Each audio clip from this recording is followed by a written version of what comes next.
Well, good evening. I think I'm on the air. It's been a while. I'm Buddy Martin. The show, if we ever get it launched tonight, is the Buddy Martin Show. The Thursday night edition, we got our guests lined up. We just were able to get our computer on. It's been off for a while and had to be recharged. And so we're back now. So tell your friends and neighbors we're here. I'm going to try to get a shout out to Ben Trooper in just a minute. Joined the program. As some of you know, at my house, we had a bit of a problem over the weekend. A real health scare crisis. And I'll tell you some of it. But mostly we're going to talk football on a couple subjects tonight. As is a good evening to Becky Smith Carlisle. Mike Leach is a subject that's overtaken the talk shows and television, and his death, untimely death, has really shaken a lot of people, including me and maybe you. But we'll talk about the good parts about Mike Leach. Also got a bowl game to deal with. We got Ben Troop climbing aboard in a minute. We'll get him to get his take on where Florida stands now. Gators got a shot? Maybe. We'll see. We'll play at Oregon State in the Las Vegas SRS Bowl. And they have enough players to get on the team out there. So all that's coming your way tonight as we make it up as we go along tonight. Appreciate you being here, and I hope your family's doing well. One thing we've learned in recent days, when you talk about the importance of health, nothing is more important than that. So we learned that. Happy to report that we dodged a bullet over the weekend, and we're very thankful for that. So stand by. Let's talk a little bit. Let me hear you. I haven't heard you in about a week. And tell friends and neighbors, Buddy Martin Show is back on the air, believe it or not, right here, right now. It's time again for Buddy Martin. Call him up and tell him what you're thinking. But be kind because he's doing the best he can. Better, stronger, faster. Mama says that alligators are ornery because they got all them teeth but no toothbrush. Hey, what if the voice calls while you're gone? Take a message. Bye! You ready, champ? I'm ready for this my whole life. I'm incapable of small talk. But that's why you love me, right? Kind of intimidating to be in the presence of so many great athletes.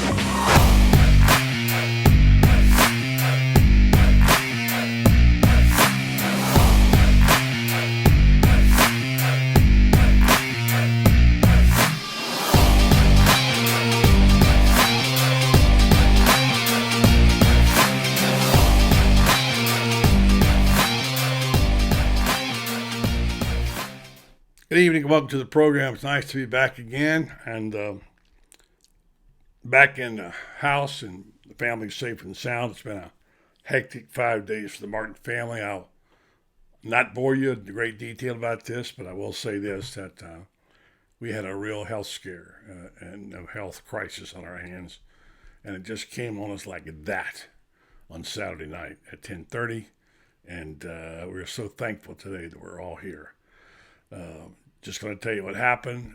My wife, Joni, in good health, got up from our chair at 10:30 Saturday night and said, I don't feel good. She went to the bathroom and she called me back there, and she was sweating profusely. And I began to wipe her brow with a cold towel and call my son and text my daughter and said, Mom's not feeling well. So, so we had to deal with that. What do you do when you face that situation? We have an agreement at my house that if you don't feel right and you hurt or you got pain, you have to say you got it. Because most of us say, what the heck, I'll get over it, it's just indigestion. He said this time it was different, and I could tell it was different, and she could tell it was different. And no history of heart trouble whatsoever. So, we waited a minute to see, and she threw up, and she got sick of her stomach, and then she kept having discomfort in her chest. And at that point, my son Brendan arrived, and we said, what do we do here? We can go down to Express Care real quick, which is only 2 blocks away, or maybe we got to go to the hospital. And Joni, who never says anything about let's go to the hospital, the doctor said, maybe we should call 911. And I said, I think you're right. And Brendan said, I've already called him. I don't know if you ever had 911 come to your house, or one of your relatives that was very ill. And in an instant, they were here. Shout out to the paramedics who did a great job. And 4 of them came in and they gave her tests, got her vitals, looked at it, gave her a cardiogram and looked at it and said, this doesn't look right. And said, I think we need to go to the hospital. And what do you think, Mrs. Martin? And she said, I don't know, what should I do? And he said, well, you call 911. I think you ought to go. And we were about to say the same thing. So off we went to the hospital at 10:30 on Saturday night. And I could not, they wouldn't allow me in the ambulance, so I was to drive behind it. And this is how unprepared you are for this. We have 2 hospitals in Ocala side by side or across the street. One is Monroe, where I was born, whatever. The other was ORMC, or Ocala Regional Medical Center. And I knew a little about both of them. And so they said, which hospital? And for whatever reason, I said, go to ORMC, take a right. We went in the emergency room. We couldn't even get into the emergency room. We came in. The 911 ambulance went around the back and put her right in and got her right connected to what she needed to be connected to. We couldn't even get to her. And the cardiologist was on duty. And so we finally got back in about 20 minutes and see her. And he said she's got something going on with her heart. We don't know what. And I'm sorry if I'm boring you with the details. We'll get past this and we'll talk about other things. And then, anyway, it was a really critical situation for us. And we had him come in and he said, we're going to take you back and we're going to give you a heart catheterization. For those of you who don't know what that is, they shoot dye up in your arm and through your heart to look at it and see what's happening. She said, well, I don't know if I want to do that. We said, it's not optional. It was critical. And so in those precious minutes, the golden hour, the hour and 90 minutes that you got there, you got to make the right decisions. Thankfully, we did, because they took her back, they gave her the heart cath. They found she had complete blockage of the vein behind her heart. And he immediately put in a stent. You know what a stent is? Like a thread the needle. It took about 45 minutes. We couldn't be whether we were nervous. We didn't know what was going on. And they came back and said, well, we think we got it. She has other issues, but right now that's all we're concerned about. And she's going to be all right. And, she's breathing comfortably and whatever. So we shouted hallelujah, and we weren't able to see her right away. Anyway, so it was such a blur. I think it was 2:30 before we finally got out of there, and they kicked us out. We couldn't stay, and she was doing much better. And the next day we came back, and they said, well, she stayed one more day, and she can come home. And she did that, and thankfully she got home, and she's doing okay. Her color's back, and she's no more chest discomfort, and what a difference that little stent makes. And I said, anything you want me to tell our people? And I said, yes. So tell them I'm fine, and I'll be there cheering for the Gators on Saturday. And thank you. We had many, many, many messages, and Facebook messages and emails, whatever, and we just couldn't get to all of them. For all you people who did, thank you so much. It's really uncanny how much bad news has been on health. And it got me thinking about Mike Leach. The same time had a massive heart attack. He did not make it. That story has just resonated with everybody. It's amazing. I watched Feinbaum for 3 days, and the people that poured their hearts out. Mike Leach somehow, somebody touched so many people for the kind of selfless person he was. I have a column tonight in Gatorbait about it, but I've never seen such an outpouring about a coach since Bear Bryant. And his thing was different. We'll talk about that tonight. It wasn't just, it wasn't that, well, a lot of things, at least which the kind of person Mike Leach was. And boy, what an impact he had. And I know many of you knew about it too. So I'll say good evening to all of you. Becky Smith Carlisle's in the pole position. J.D. Wolf, thank you. Appreciate that. We missed you too, my man. Terry Johnson, good evening to you. Dilly, Terrence. I hope all is well. Yes, it is, Terrence. It's very well. Good to have Joni home. Matt Beckham. R.I.P. Mike. Yes, Mike, for sure. We're going to talk about Mike. I'm going to read you a portion of a piece I wrote about him. What did you think about Mike Leach, and why and what? He was not just some quirky guy. He had a lot to him. So Mike Rao, yeah, thank you, Mike, my cousin. Thank you for that. I know you had some health issues. Same to you. Thank you, David Myers. Hope all is good. Toby C. Parmenter, hello to you. Al Pacino, beat Oregon State. Yeah, that's something we need to talk about tonight. We will. Jeremiah Ruth, how are you? Michelle Joy Nixon, thank you very much. Frank Almeida, thanks for the prayers. And James Nix, Matt Beckham, thank you for that. Not boring at all. It is family. It is about family. It is about family. And I tell you, nothing hits you harder when that happens. Just so grateful that she's okay. I'm telling you, we're just so grateful. Overwhelmed that the Lord spared her. So, and it doesn't always happen that way, as you saw with Mike Leach. He had chose to spare her. It was the doctor told her, had she been minutes later, she may not be here. So that's how close it was. Chris Howell, thank you, Keith Hathcock.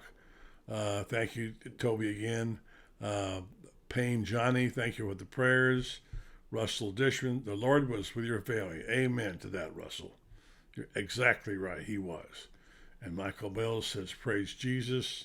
Continued prayers. Amen to that. David Myers, thank you for the prayers. Thank you, Frank, for the comments about Joni. Becky Smith, thank you. And thank you for being so kind to mention her. Your daughter is a cath nurse. Where is she? Was she in RMC? I'll tell you what. I'm going to tell you one thing. They did a beautiful job all the way around. And this is not a commercial, for Ocala Regional Medical Center. And across the street is Monroe. It used to be Monroe. It's now Advent.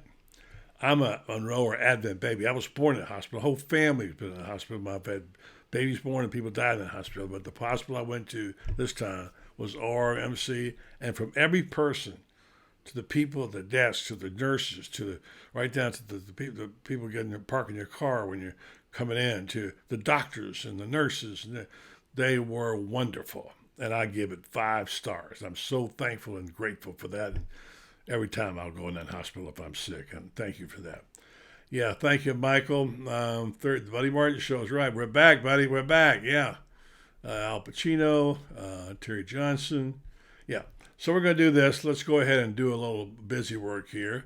Let's hear first from Meldon Law, and then right on to our friends at Titan MRI, and we'll talk a little ball with you and tell you more about what's going on in this world.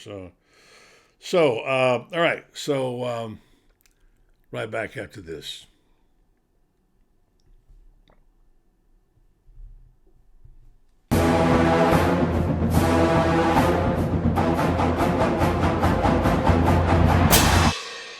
Jeffrey, what are you doing? Well, I'm joining the band, of course. Since Meldon Law is the official law firm partner of the Florida Gators, I want to help. Dad, we're litigators. Let's stick to helping people in the courtroom. Well, can we still hang out and jam a little bit? At Meldon Law, we won't back down.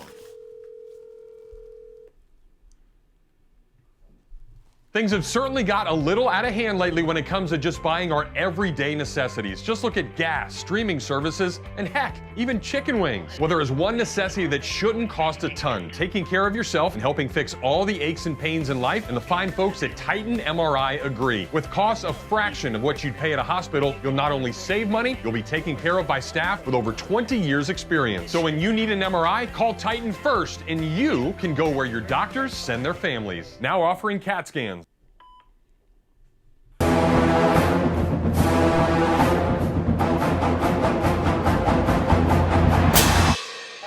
Jeffrey, what are you doing?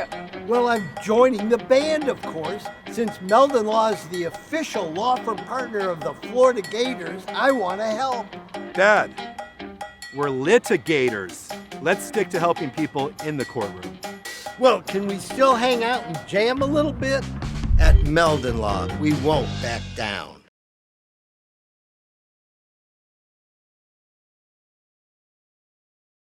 All right, thanks very much, folks. We're kind of having a little communication issue tonight. Unable to reach Ben. He's got some issues going on, so it's okay. It's kind of been like that. And we're so glad to, we'll have Bob Redman shortly, and we're so glad that we're even here tonight. And thank you for joining. I know many of you have questions about Yeah,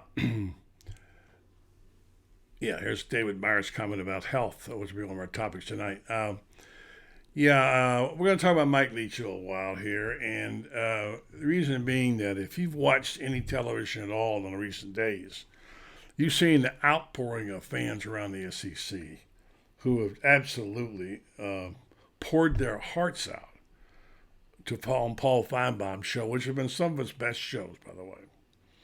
And did a fantastic 3-hour, 4-hour show yesterday, today, earlier, and with stories about Mike Leach. A lot of things I learned I didn't know.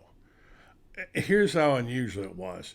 It touched so many people that even enemies, arch enemies, if those of you who watch Feinbaum, there are two guys that hate each other. One's Tuscaloosa Jim, and one is I-Man. And they go at it all the time. I mean, nasty, ugly, whatever. And Jim, who's a bit of a, I don't say a bit of, he's a egomaniac, is what he is.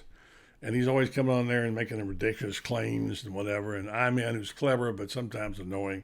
He's an Auburn fan. Jim is an Alabama fan. They've been going at it for a hammer and tong for a long time. I mean, years. Hate each other. And yesterday I was listening. Did any of you hear this? I was listening, and Jim from Tuscaloosa came on, and I almost turned it off because I'm working in the afternoon, and he annoys me to no end sometimes. When a guy talks about himself all the time. By me, I'm the best caller. Just wears me out. And right before I did, I heard him come on. He had a big different tone of voice, and he said, Paul, I just want to say how much I appreciate you doing this, talking about Mike Leach. He didn't know Mike Leach. He said he was an amazing man. And it says, basically, it touched me so much. I just wish I had known this man, and I'm just humbled by him. And he taught me a lot of things about myself, like you don't have to be ego-driven, that it's not about you all the time. And he went on to make a confession, which I never thought I'd hear in a million years from Tuscaloosa Jim. Did you hear it? Any other? And then he went on, and then he made some really good comments. And he said what I was thinking about. How could I not have known Mike Leach? How could I have not known Mike Leach? I mean, I was all around him. I knew people coached with him and whatever, but I just never crossed his path. And I felt somewhat cheated that I never met him. I thought, man, oh man, this guy was different in a lot of ways, and not just because he was quirky. He had many other great questions. Do me a favor and read as much as you can about this guy. If you remember Gatorade, read my column, which is not great, but it'll tell you a lot about Mike Leach. And right after that came the call from I-Man, who said, I never thought I'd see hear these words. I thought Jim had a really great call, he said. He said he used the words I wished I would have used. I thought, holy mackerel, what's going on now? The Cobra and the Mongoose are getting along. And he went on and talked about Mike Leach and talked about, what he taught him and how much he valued. I mean, it was just wonderful. And I thought to myself, if one guy could change so much that way, one phone call, wow, that's impressive. So if you haven't been listening to it, I highly recommend it. And we're going to tell you a little bit about our column tonight and discuss it. I'd like to hear your thoughts. Do you know Mike Leach? Did you know Mike Leach? Would you have liked to know Mike Leach? And we've got Bob Redman on the line. Bob, I'm just checking in with you real fast. We're on the air. If you can come and join us in a minute, that'd be great. Okay, I will be there in a few minutes. All right, thank you, Bob. All right. I had to make sure because I sent this out late, and I know that Ben Troop had a conflict at the last minute. We missed him. Anyway, it was a wonderful. I'm going to just read just a little bit of this, and I'm not trying to brag on my work. I'm not saying. I just want to tell you what it was about, and I'd like to know your thoughts. Did you hear anything about it? What do you think about it? What has it impacted you as it has others? Again, in the SEC, they take care. Listen,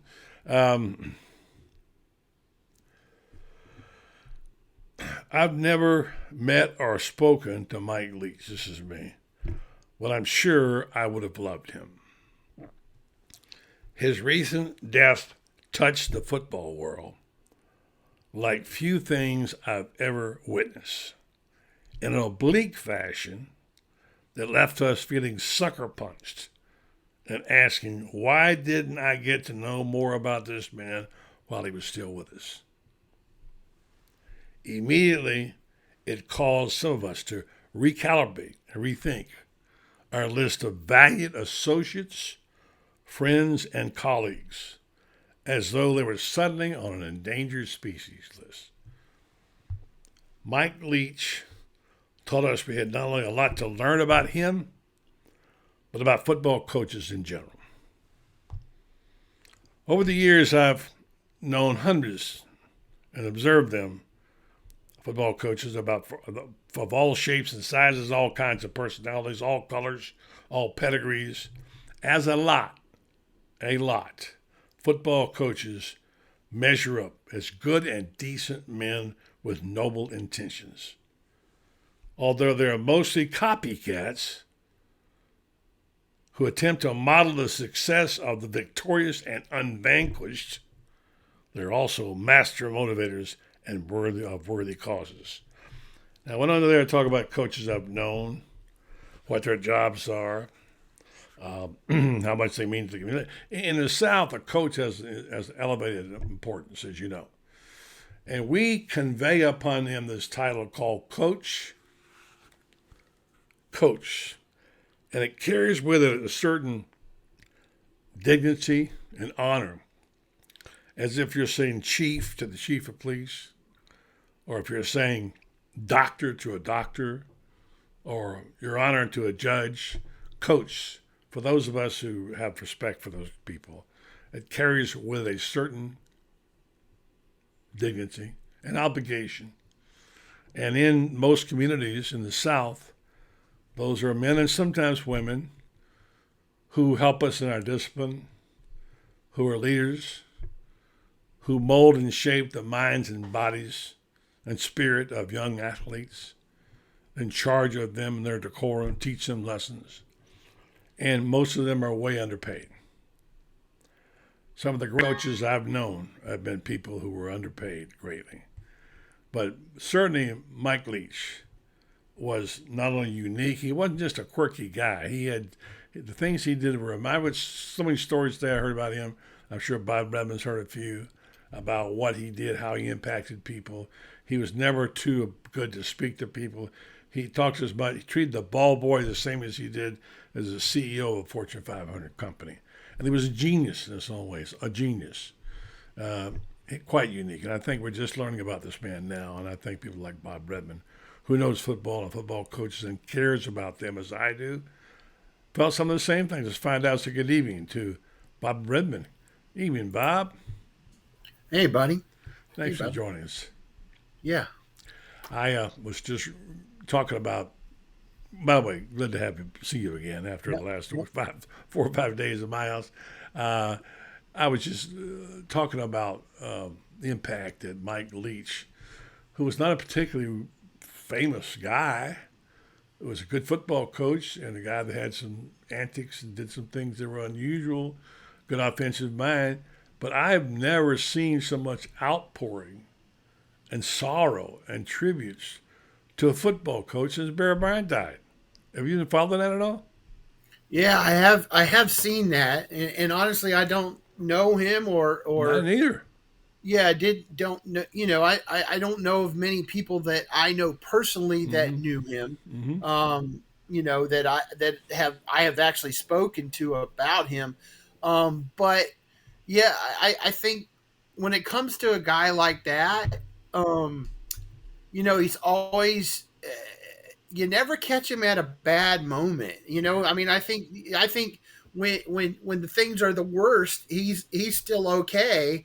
And that may actually rub some people the wrong way, but at the end of the day, he's not over there raising Cain and making whatever. He's making fun of whatever, you know, of why things may have happened the wrong way. So I think that kind of thing can be infectious, and and rub off on people. And I think that's what it. I think that makes him a coach that other fans can like. I mean, and love, if you will. I mean, the fact that everybody called him a pirate, and he liked to be called a pirate or whatever. I think that's pretty cool. I mean, you don't see that every day.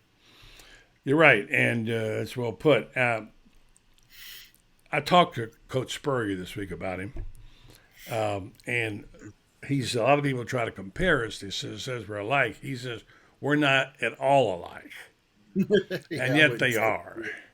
And he says he equated it this way. He said he didn't run a tight end. Okay, he doesn't play golf. He doesn't work out, and so on. Yeah. And I thought, yeah, that's correct. But really, in spirit, they are one. They're similar. And they're such iconic, classic figures who cut through the BS of coaching, who spoke to people and were able to listen. Football coaches can be obnoxious. They can also be unbelievably motivating to people. They can reach people others cannot reach. There was a certain voice that Leach had that resonated with certain people. And I mean, there are a lot of them. I heard people calling from truck drivers from Iowa. I mean, you name it, just all kind of people say, I never knew him, but I've been following him and I love this about him and so on. I'm sitting there scratching and saying, what did he have that people so valued and loved, Bob? Because he had I thought Bear Bryant had died again. Yeah, I think it's because he just didn't give a two craps about what people thought about him, And I take it back. I know Brady Ackerman knows him well, and he's a guy that coached under him. And he's always tweeted and talked about Coach Leach. So, but I think it's because he just doesn't care what you think about him. You know what? If he shows up in a pirate outfit one day, and he doesn't care why you think about what he's wearing or doing or saying or whatever. He just doesn't care. Yeah, Brendan says Ted Lasso. I guess there is a little bit of a I think Leach was a soccer coach at one time, and he did coach in Iowa. I mean, I was caught off guard by the impact of that, and so was it Feinbaum. I mean, he was stunned by it, and the quality of the calls and the show was compelling, which it is quite often when you get sick and tired of arguing about, the left tackle at Auburn or something. Right. And so, I mean, Leach, he was more than just quirky. I heard some stories today, and I used a couple of them. One of them I really loved a lot was he liked to walk a lot. And when he went to Washington State, they put him in a condo. It was temporarily, and he got to walk to his office. And he loved it. And they finally said after about a year, when are you leaving that condo? He said, never. He loved walking. They finally got him out of there. Yeah. In Pullman, you still had to walk. He still walked like a mile, a quarter, whatever. And along the way, he would run across wildlife. And one day, he got caught up by a raccoon. There was a rabbit running by and a crane. So he decided to start following that gum raccoon. He followed him in the woods, whatever. And somebody said, well, what did you do that for? He said, I want to see where that sucker lived. I mean, who does that? I mean, just things like that have made him so unusual. And, of course, he was brilliant offensively. We'll bring Franz on here, too. He's on the line. But the air raid offense, and we'll get into some recruit stuff, too. I don't want to bore people with all Mike Leach stuff. But, I mean, the stories that we heard about the air raid, I thought this was a good one. Where it came from. Have you heard this, Bob? Where the air raid name came from? Hey, good evening, Franz. How you doing?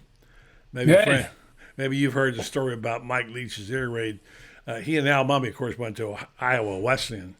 There was a guy who had a barn, and somebody had a air raid, a siren in it, and they would bring it to the games, and they would just obnoxiously played that air raid siren all the time, and they kept asking him, what are you going to name your offense, you and Hal? He said, let's call it the offense.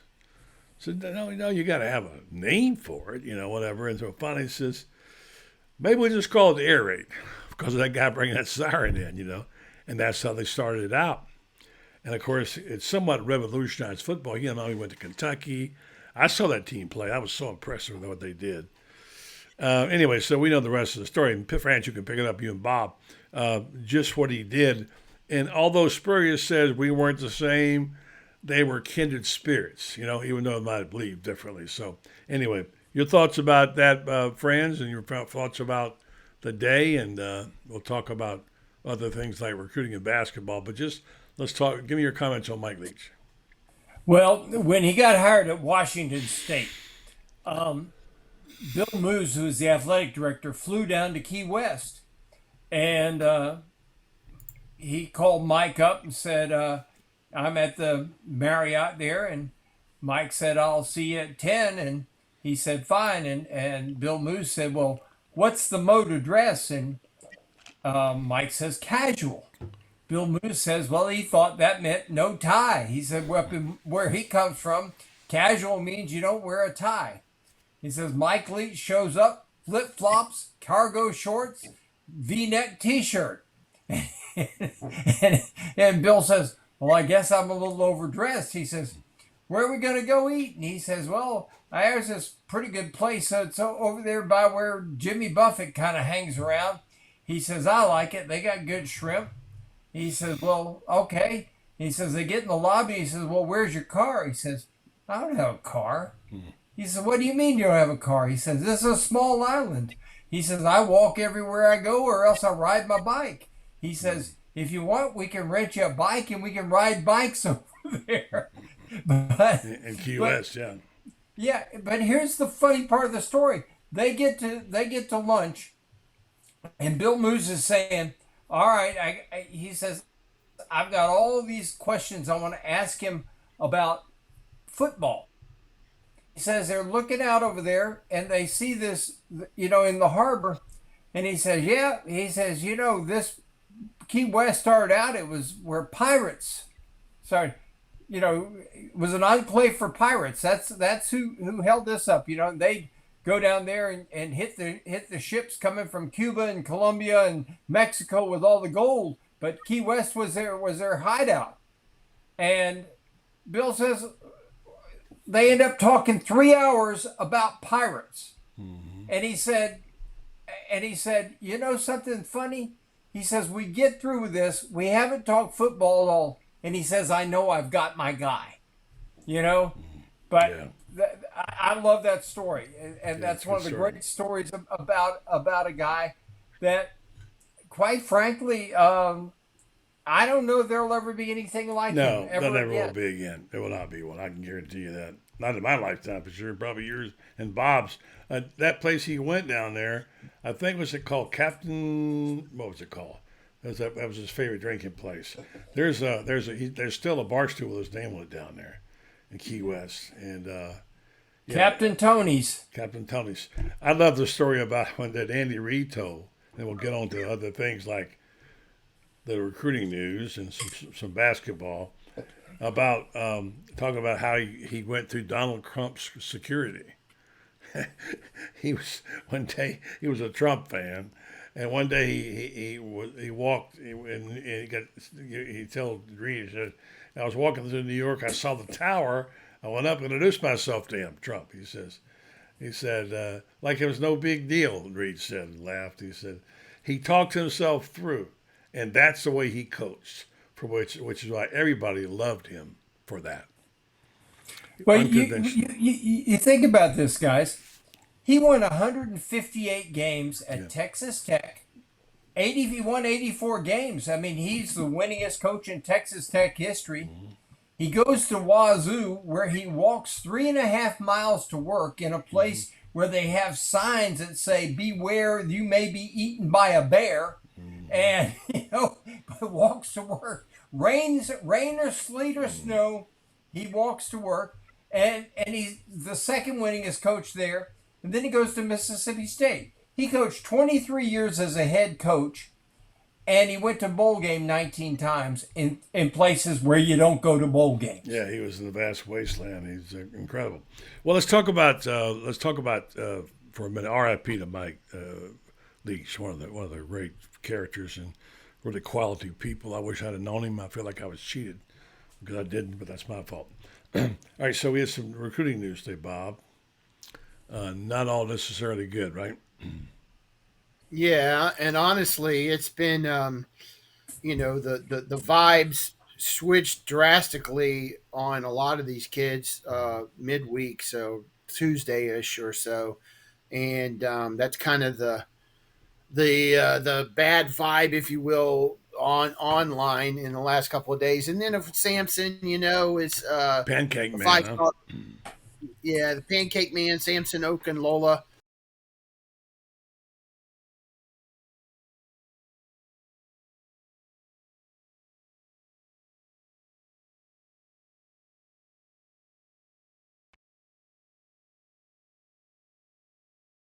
I think what the final decision was based on, but that it is what it is. I mean, the numbers that you hear this, that, and the other, but at some point you just can't keep throwing that much money out there, because the problem is you can't pay them all that way. And you bring this kid in, the odds of him starting aren't great. I mean, he may start because he's that talented.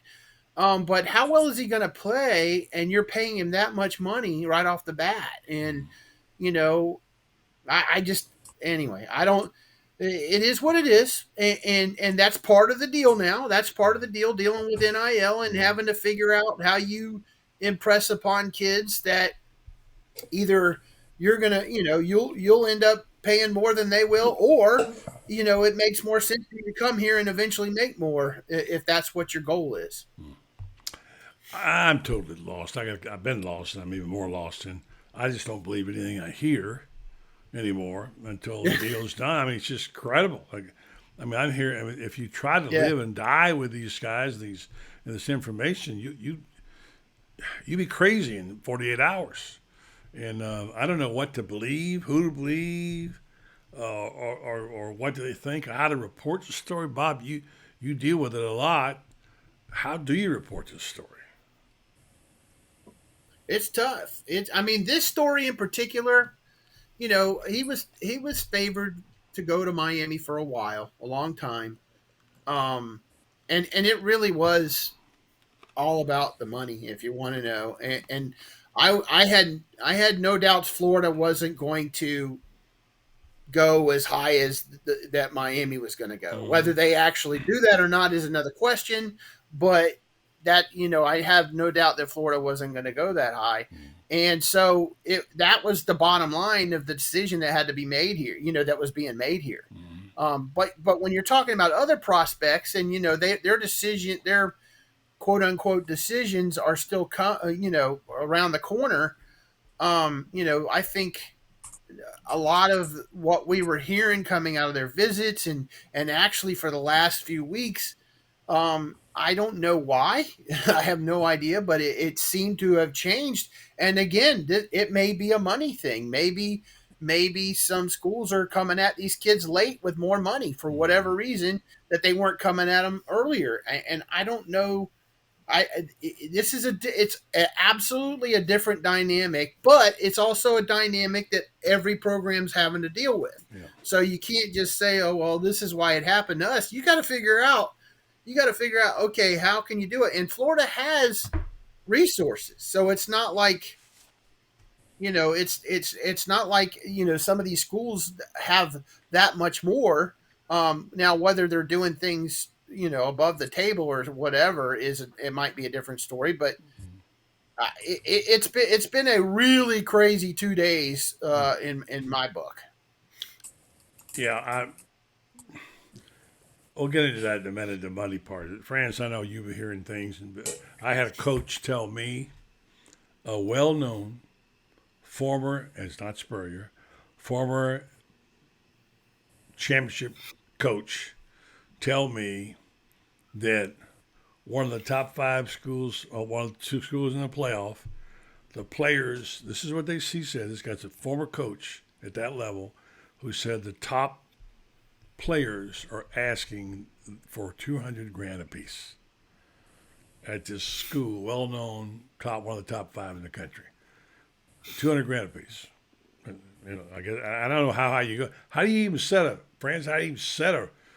bar? How do you even know? I mean, at least in the NFL, how much a 5th-round draft choice is worth, how much is a 20th. How do you even decide if you're handing out money? And at some point, you got to say, no mas, we can't go there. This is what we have. This is who we are, and we're going to do it this way. France, how do you deal with that? Well, I think we're going to come to a point, and it's going to be in the very near future, maybe within the next couple years, where all these schools, their athletic programs, go totally independent from the school. They rent the facilities from the school, etc., like that, and they pay the players, and they pay the players a salary, and it's the only way you're going to be able to do it. But now they're employees, and that brings the whole set of problems in. Yeah, then you can all of a sudden you can trade a guy. I mean, here I am. I need a wide receiver, and your quarterback. Call Bob. Bob's got one. He'll trade you like cards.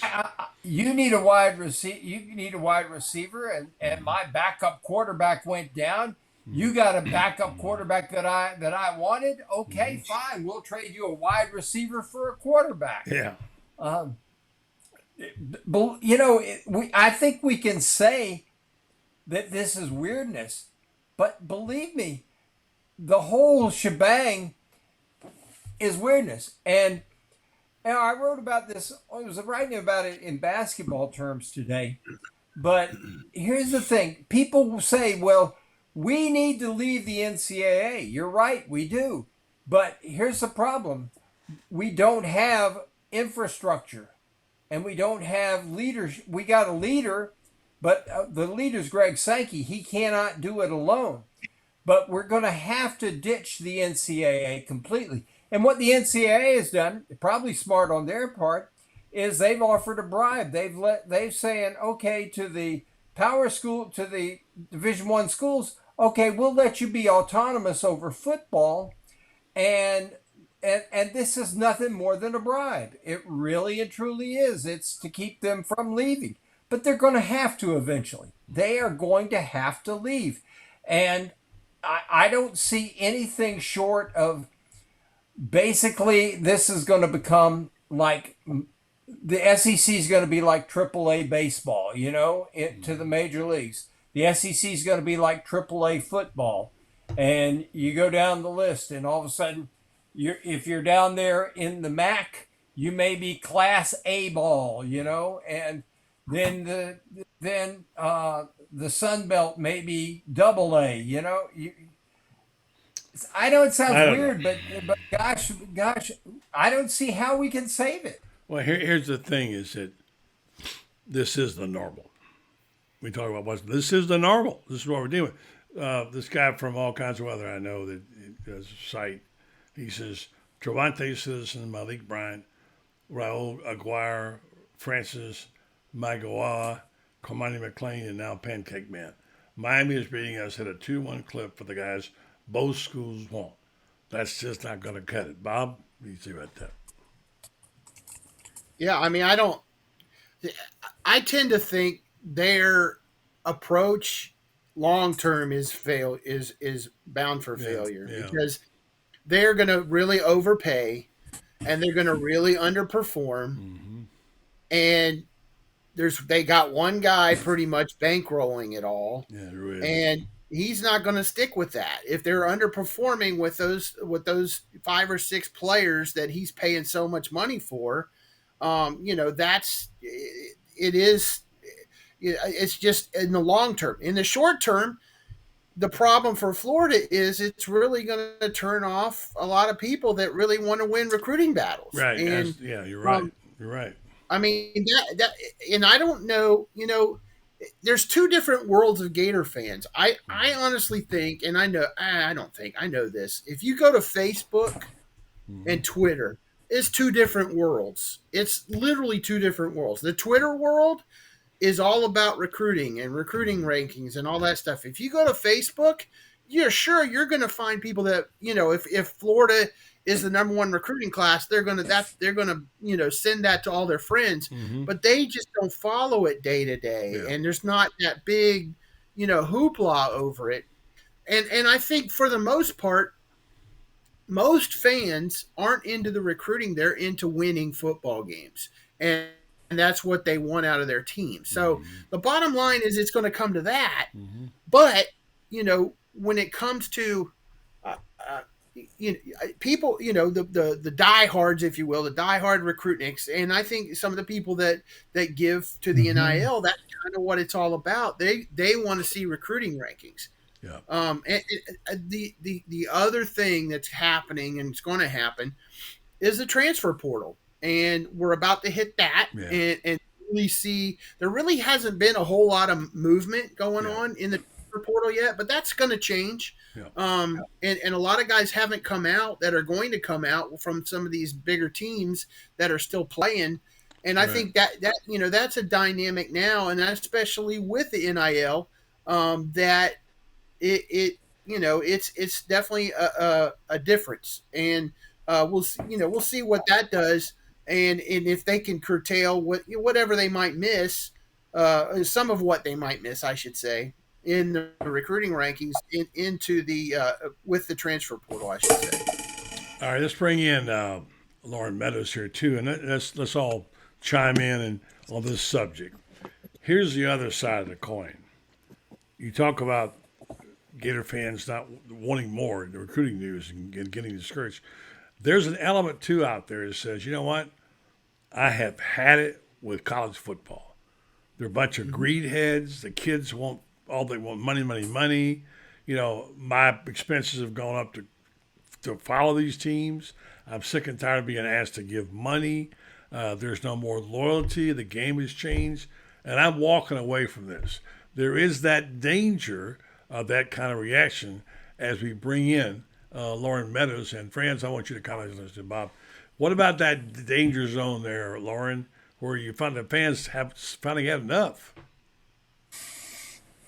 Well, I think you're starting to see that a little bit in the attendance numbers dropping all over the country, and just the fact that I think you're going to have some people like Bob said who, they're gonna hunger for more information and want certain results in certain areas, and it's just going to continue to divide your fan bases to the point where there could be some apathy and people kind of walk away from the game. But I may be naive in my thoughts, and I'm such a purist of the game. When you get down to it, it's still about and I tell you, we talk about this all the time about blocking, tackling, throwing, catching. And I think those things will remain the same. It's just that as fans, we're going to have to get used to the new normal. And I don't think it's going to be something that happens next year, but I think it's going to be, 3 to 5 years once Oklahoma comes into the SEC with Texas, and you see how it all shakes out. I think that'll be, the telltale to how all this kind of rounds into form. But definitely, I think you're already starting to see a little bit of that, because you see the turnover in coaches where it's like a 2 to 3 year period, and then I think you're going to start to see that with players too, where players are, like you said, you're trading players, are here today, gone tomorrow, and all these recruits that we're getting excited about one way or the other could all go to Miami next year and decide they want to be at Florida the year after that. So I think all of that is going to be situations that could play into fans kind of becoming disgruntled. What about France? Do you think they're going to? Thank you. Do you think France is in danger of being a backlash to the fans saying, "I'm sick of this"? There already is. You've got big stadiums where the athletic directors are talking about downsizing the stadium, and they say, "Well, this is because we want to make our stadium more fan friendly." What they want to make it is so that the stadium will still look packed when they have 20,000 fewer fans. That's what they're intending to do. people are tired, and I talk to boosters all the time who say, "What am I getting for my money?" You know, goodness, I talked to one of my friends is a former National Alumni Association director for one of the SEC schools, and a longtime business partner of mine. And you know what he told me? He said we had a big meeting among boosters and alums, and he says the day that our school says, okay, we're going to have a transgender swimmer like they have up at Pennsylvania, he says half the boosters are going to walk away. We're dealing with issues that we've never dealt with before, is my point on this. I'm not trying to make a political statement. What I'm saying is we are dealing now with issues that nobody could have foreseen 20 years ago. Nobody 20 years ago could see a day when players may be willing to unionize and when players may be getting suddenly employment contracts or can be bought and sold and traded and whatever like that. Nobody ever saw a day when you got $11 million a year coaches. We're talking about a whole new dynamic where nobody's prepared for it because nobody had the vision 20 years ago to see these things coming. And everybody's been caught flat-footed by it. Buddy, when you say, well, I'm lost, well, join the crowd. So is everybody else. I can't see any of us are. Bob talking about Miami down there. These kids are going to go down to Miami and all of a sudden they're going to look at the stands and there's 31,000 people in a $65,000 pro stadium and no students there. And they're going to be looking at Florida where they've got this wonderful facility out there where everybody gets 3 meals a day and all this other stuff like that. And they're going to be playing in the SEC where the school's got money, where they're flying charter and not commercial, etc. The whole dynamic is going to change in 2024 because when Texas and Oklahoma join the league in 2024, it's going to be then. Trust me on that one. I know that for a fact now. That when that happens and ESPN rewrites that contract, every school in the SEC is going to be getting somewhere between $100 and $120 million a year.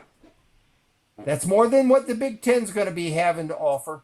And meanwhile, you got down there at Miami, where in 2026, the ACC will finally hit the $45 million a year payout. Well, okay. Those are interesting economics, friends, and you're right. But I'm going to get back to this particular core value. And Bob, I want you to speak to this. I hate to say it, but it's not about what you can do me in 2 and 3 years. It's what can you put in my pocket right now. They want to know what they can get and how much can they get, and they want their money. It's a different dynamic. I don't know how to deal with that. And if a guy offers you 200 more, you're going to go, what's the price? I mean, what is the tipping point? And Bob, that particular core value, I'm sure Billy is dealing with that because he's a man of principle like a lot of coaches are. But I think we're going to see there are going to be some people who say, well, we don't want him. All he cares about is money. But the fact is, Bob, it's like they say, money talks. Yeah, and, one of the things I think about is, this kid that committed today, he's going to be making more than his O-line coach. I mean, in college, in pros, you expect that, right? Mm-hmm. In pros, you expect that. In college, you don't expect for a kid to be making more money than his own. I mean, what's that going to do for their attitude? I mean, when they don't want to do something that the coach tells them and just put me in the transfer portal, coach. You know what I mean? It's just, granted that he's not going to get that much anywhere else, but it's when you have a lineman making more than you and you're trying to coach him up every day, that's a dynamic that we haven't seen yet, honestly, that we're going to see now at certain places. So, and that, he's not the only one. There's other stories out there about singular players that are just getting a ton of money, and their coaches aren't making that much money. They're assistant coaches that are coaching them. Now their head coaches are, of course, but I just it's not. I don't think I don't think it is a feasible way to continue for any one program. I just don't think there's any way, even at winning it like Alabama or Georgia does right now, all that money that comes in, it's still not feasible to pay these kids that much money, because there's going to be down years, and you're going to be on the hook for all that money. So, and players get hurt. Players get hurt too. Yeah, no doubt. No doubt. No doubt. And here's something else to think about too. Offensive line is the toughest position to get to ever get to play and to start. Typically, you're talking about a 5 of you'll find the occasional guys that go early, but probably 90% of the offensive linemen in Division I are 5-year guys. 3 years to develop and 2 years to play. They play their third. Year 3 they play as on special teams. Blocking on the extra point and field goal team. And then year 4 they get to start, and year 5 they get to start too. Okay, you're talking about paying a guy this much money, and if he's a typical, he's a talented guy, but what happens if he gets up there and all of a sudden, this talented guy who never had to face somebody 6'6" and 280 pounds who can run as fast as his quarterback coming off the edge? I mean, goodness, can you imagine? You got guys who were the equivalent of Jason Taylor. Jason Taylor was 6'6", 280, and he ran a 4.4. Okay, how's this kid coming 18 years old going to handle that guy who's been around for 3 or 4 years and who's an athletic freak? It's so overwhelming. Let's bring it back to right now, the here and now.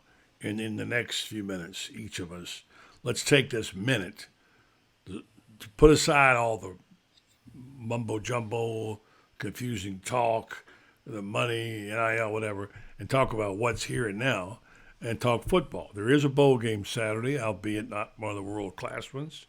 Florida's playing the game against a team that went 9-3, and I know at least one guy in these 4 boxes who picked the Gators to win, and Lauren Meadows is going to tell us why and how. Well, I think if you look at Oregon State's last outing, as much as everybody wants to make a big deal about them beating Oregon, that's a game that if you look at it from top to bottom, they really had no business winning that game. Oregon dominated them, at the line of scrimmage as well as on the perimeter. And, I just don't see a football team that I think does anything to really scare the Gators. Now, they do have a 3-headed monster at running back and, have run the ball pretty well, but they just, they don't necessarily stretch the ball down the field.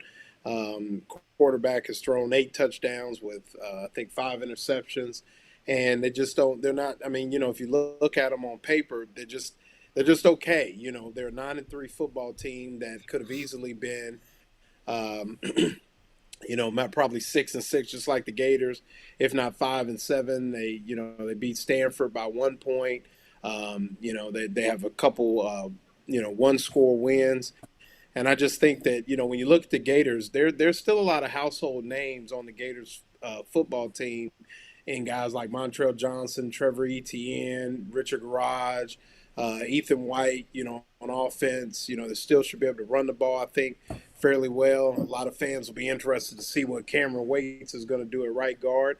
And then on defense, you got, they haven't, the defense hadn't played well, but I think they're playing a little better. And you still have, the guys on the edge, Antoine Powell, Ryland, and Amari Burney, Trey Dean, Rashad Torrance, Jason Marshall Jr. And they don't really have anything that I think, scares the Florida Gators. It's just going to be, the Florida Gators need to come in and play well. And then, like I told somebody, Jack Miller doesn't need to be great. he just needs to be decent, and I think they can be in the football game. So, when you look at a 10-point spread, like somebody said, their D line is. I mean, like I said, they get after it. They have a big time linebacker, a couple guys, and they have the Paul Horning Award winner in Collette that can do a lot of different things. That they use him at linebacker, at quarterback, and different things like that. But I just think that when you look at the team, I mean, depth could become an issue at some point in the game. But if you look at the two deep between the two rosters, I just think the Florida Gators definitely have the better roster, and they just need to go out and execute. And I think they can win the football game. All right, friends. Jack Miller. And Jack Miller. I told you this the other day. I talked to the guy who recruited him at Ohio State. His name was Urban Meyer. And he said, don't sleep on Jack Miller. He said he's a competitive kid. And I've not seen him take more than a couple of practice snaps. I can't take it for granted. We know about his thumb injury. I want you to size that up and tell me about that position. Then Bob can round it out with his thoughts about this game, whether it's important to win, if they're going to be competitive, whatever, and we'll call it a night. Franz, go ahead. Well, here's the thing. This game is going to be decided by Florida's offensive line. If Florida's offensive line can block, we're going to run the football. And if we can run the football and give Jack Miller time to throw. And this is one of the things that Monday night when I was talking to players, and they said the same thing Urban said. Don't you dare sleep on him. And I asked Jaden Hill, I said, tell me about the ball he throws. He says it comes out of his hand smooth and people can catch it. In other words, not everything's a 90-mile-an-hour fastball with this guy. And, if there was one big knock on Anthony, that was everything. He never learned how to throw a changeup. Everything was a 90-mile-an-hour fastball, whether that was a 2-yard pass to a guy coming out of the backfield or whether it was a 40-yard throw down the field. Big arm for sure. Touch on that ball? No. This guy's got touch on the ball, and if they give him time to throw the football, he could be very effective. The big question is not going to be what he can do with his legs, they say he can run, or what he can do with his arm. The big question is going to be this. Is he going to be overwhelmed when they bring the blitz? If he's not overwhelmed when they bring the blitz, he'll do fine. All right, Bob, make sense out of all of that, and tell me your thoughts on the bowl game. Is it important that they win it? My personal feeling is that it's important they show up and play well, and winning would be nice, but that's my take. What's yours? Yeah, I think I agree with you, buddy, except for the fact that they have a current 6-6 record, and if you win that one game, it moves to a winning record, and if not, it's a losing record. But, I think in the big scheme of things, most people were ready to bite the bullet this year at the start of the year. There was always a lot of hype about possibility, right? That Anthony could come out and be the Heisman candidate that he was made out to be. But so I think most people right now are right, like what you just said. I think if they show up and prove, and quite honestly, there wasn't a game this year that they quit. No, they didn't. You're right. They got behind several games by big points, and they came back and made games of it. And there wasn't one game that you could say they actually quit. And I don't expect them to. My biggest thing, I think, for them in particular is stopping the run, because that's what they do, and they do it very well. And we're going to be a little thin on defense, and I think that's an issue. But I think if they just I do think if they show up and don't, and I expect them to, and don't just make it look ugly, I think people are going to be okay with that, knowing that brighter days are ahead with roster and the things that he's bringing in. So I agree with that. The 6-7 and the 7-6 is big. It's a big difference. Yeah, no doubt about it. I was talking to Spurrier about that the other day because he had that happen to him. He beat Miami for his 7th win in South Carolina, and it was a big win for him. So you're right. That is definitely it. Well, You guys, I hope we'll talk next week. Lauren, I know I'll see you. Old friends, I'll see you. Bob, hopefully we'll. I'm glad to be back with you guys. Thanks so much for your holding things together. Great job tonight on the show, as usual. And Fran's going to catch up on basketball a little bit. Bob will be writing another Robert Redmond's recruiting report soon down the line. Probably right, Bob, for the first of the year at some point. Yep. Everybody. What's we got in common in these 4 boxes? All 4 of these dudes write for Gator Bait. And I'm real proud of the work they do. And I appreciate what you all do. So, all right, guys, have a good night. Thanks. Good job. And I won't say Merry Christmas yet because we got a little 2 days to go. But all the best to you. Appreciate you. Yeah, give our best to Miss Joni, buddy. We'll do that. Best to Joni. Thank you. Thank Bye. you. Bye. Thanks. All right, folks. And earlier tonight, I talked about Joni. And for those who didn't hear it, I won't go into detail. Is Joni had a heart attack last Saturday night. She had no history of heart trouble. Luckily, we got her to the hospital in time, and she was able to get a procedure, and she's doing well. So, again, thank you for all you people who who sent messages and texts and email. I apologize to those people that I didn't get back to, but I want to say thanks to our sponsors tonight, of course, our friends at Titan MRI, as well as our longtime sponsor, Meldon Law. They won't back down. And then, of course, Renstar Medical Research.